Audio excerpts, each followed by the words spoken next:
Okay, வணக்கம். Doctor Ramanathan Archuna. இன்றைக்கு 2025ஆம் ஆண்டு நவம்பர் மாதம் 7ஆம் தேதி. இன்றைக்கு ஒரு நல்ல நாள். உங்களுக்கே தெரியும் ஏன் இன்றைக்கு நல்ல நாள் என்று சொல்கிறேன் என்றால், இன்றைக்கு வந்து எங்களோட பட்ஜெட் ஆரம்பிக்கிற நாள். ஸோ இன்றைக்கு வந்து எத்தனை மணிக்கு எங்களோட பட்ஜெட் ஸ்பீச் செய்ய போகிறார் எங்களோட ஜனாதிபதி என்றால், எத்தனை மணிக்கு செய்ய போகிறார்?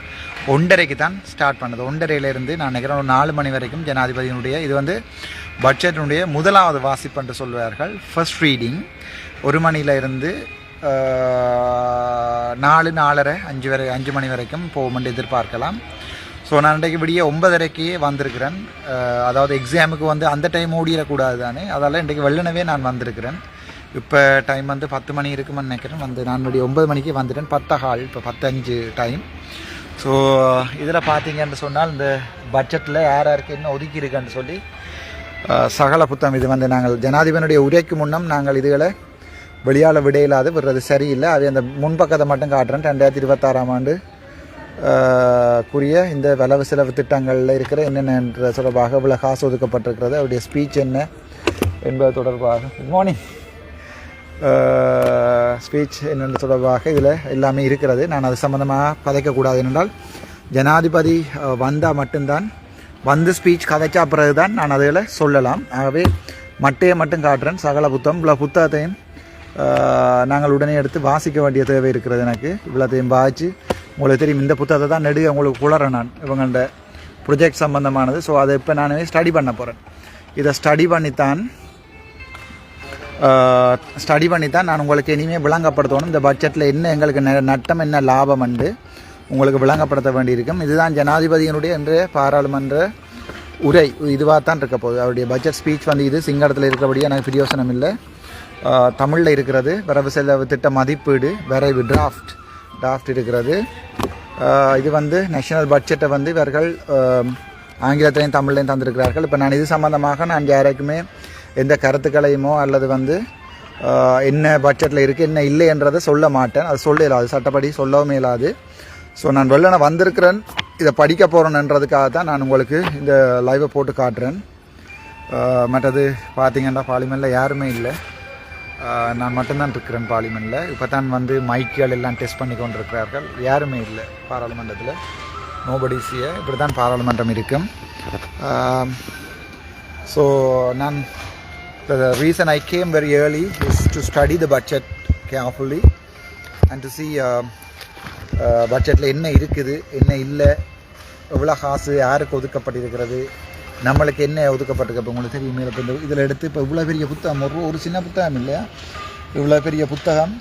ஸோ இந்த புத்தகத்தை இப்படி எத்தனை புத்தகம் இருக்குன்னு பாருங்க. இதில் சரி, இது ஒரு புத்தகம் உண்டு, இது உண்டு. ஸோ இதை வடிவாக ஸ்டடி பண்ணோன்னு ஸ்டடி பண்ணி மக்களுக்கு என்ன பிரயோசனம். தமிழ் மக்கள் என்னை பொறுத்த வரைக்கும் எனக்கு வாக்கு போட்ட என்னுடைய தெய்வங்கள், 30 நாள் போய் யூரோப்பில் நின்றுட்டு வாரத்துக்கு உதவி செய்த என்னுடைய தெய்வங்கள் வந்து இந்த பட்ஜெட்டில் என்ன நல்லம், என்னது நல்லது இல்லை, இதால் என்ன நாங்கள் செய்ய போகிறோம், இதால் என்ன கிடைக்கும், என்னத்தை எதிர்பார்க்கலாம், என்னுடைய எதிர்பார்க்கக்கூடாண்டு நான் உங்களுக்கு விளங்கப்படுத்துறதுக்கு ஆசைப்பட்றேன்.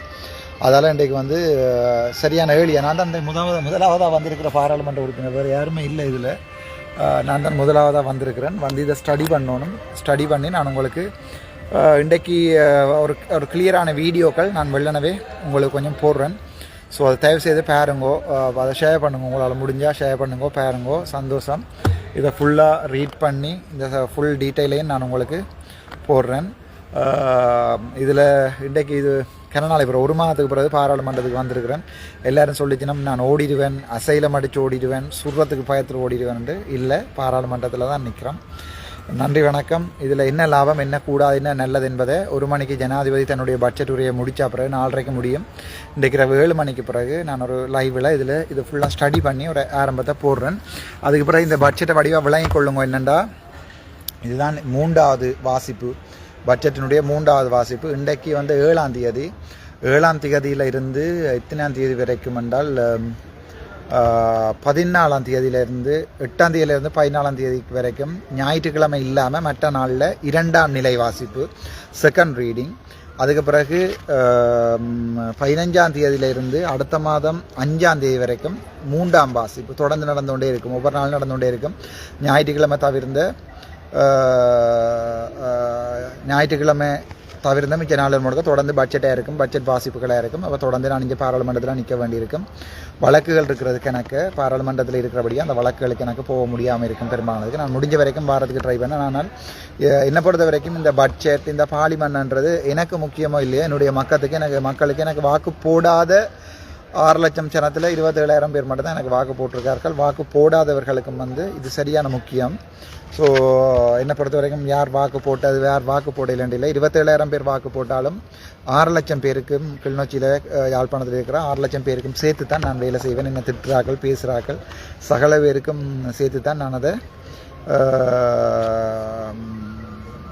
விளங்கப்படுத்துவேன். ஆகவே எல்லாருக்கும் சேர்த்து தான் என்னுடைய அரசியல் இருக்கும். ஸோ இப்போ உங்களுக்கு தெரியும், அடுத்த மாதம் 5ஆம் தேதி வரைக்கும் எங்களுடைய பட்ஜெட்டினுடைய விவாதங்கள் நடந்து 5ஆம் தேதி நான் நினைக்கிறேன் பெரும்பாலும் வாக்கெடுப்பு நடக்கும்னு நினைக்கிறேன். அதில் ஒவ்வொரு ஸ்டேஜ்லேயும் ஒவ்வொரு வாக்கெடுப்பு நடக்கும். இப்போ நாளைக்கு 1ஆம் நிலை வாசிப்பு முடிய எனக்கு அது தெரியலை, வடிவாக தெரியான்னு சொல்லணும். 2ஆம் நிலை சொல்கிறது குழுக்கள் நிலையான விவாதம் உண்டு. அதில் நான் பேசுகிற நாட்கள் 5 நாட்கள் கேட்கிறேன். பேசுகிறதுக்கு 5 நாட்கள் கேட்டிருக்கிறேன். அதாவது இன்றைக்கு யாருமே பாராளுமன்ற உறுப்பினர்கள் கதைக்க போகிறதில்லை. ஸோ கதைக்கிற வெளியால் வராது. நாளைக்கு எத்தனை மணி, நாளைக்கு 9 மணியிலேருந்து அங்கே தொடர்ந்து பின்னர் 6 வரைக்கும் 6 மணி நடக்கும். ஒவ்வொரு நாளும் அதில் ஒரு நாள் 14 நிமிடங்கள் கதைக்கிறதுக்கு சான்ஸ் கிடைக்கும். அந்த 14 நிமிடங்களில் யாழ்ப்பாணத்தில் ஒரு மிகப்பெரிய ஊழல் தொடர்பாக கதைக்க போகிறோம். முழு டீட்டெயிலும் எடுத்து வச்சிருக்கிறேன். ஸோ அந்த கதைக்கிற நாள் வரைக்கும் அமைதியாக இருக்கும். மிகப்பெரிய ஊழல். இதுக்கு பிறகும் யாழ்ப்பாணத்தில் இந்த நடவடிக்கையும் என்பிபி அரசாங்கம் எடுக்கிறேன்டா என்பிபி அரசாங்கம் துளைஞ்சுது. அவை மிகப்பெரிய ஊழல் தொடர்பாக வெளிப்படுத்த போகிறேன். நாளைக்கு இல்லை, இந்த வார 15ஆம் தேதிக்குள்ள ஒரு நாள் நான் கதைப்பேன். அதுக்கெல்லாம் சுட்டு கொண்டா தான் நீங்கள் என்ன. அதுக்கு பிறகு 15ஆம் தேதியிலேருந்து அங்கால நான் கதைக்கிற நாட்கள் பெரும்பாலும் 15ஆம் தேதி கதைக்கிறேன்.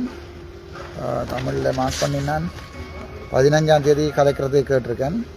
அது பிறகு 21ஆம் தேதி கதைக்கிறதுக்கு கேட்டிருக்கேன். 29ஆம் தேதியும் அடுத்த மாதம் 2ஆம் தேதி 15, 21, அடுத்தது 29, அடுத்தது 2ஆம் தேதி. இந்த நாட்களில் நான் பெரும்பாலும் பாராளுமன்றத்தில் 7, 8, 10 நிமிஷம் தான் கதைக்கக்கூடியதாக இருக்கும். பட் இந்த பாராளுமன்றத்தில் நடக்கிற ஒவ்வொரு விஷயங்களையும் நான் என்னுடைய யூடியூப்பில் உங்களுக்கு தெளிவாக விளங்கப்படுத்துவேன். நீங்கள் அதை பார்க்குறதும் பார்க்காதும் உங்களோட விருப்பம், பார்க்கணுமென்று ஆசைப்பட்றேன். நன்றி, வணக்கம். This is doctor Ramanathan.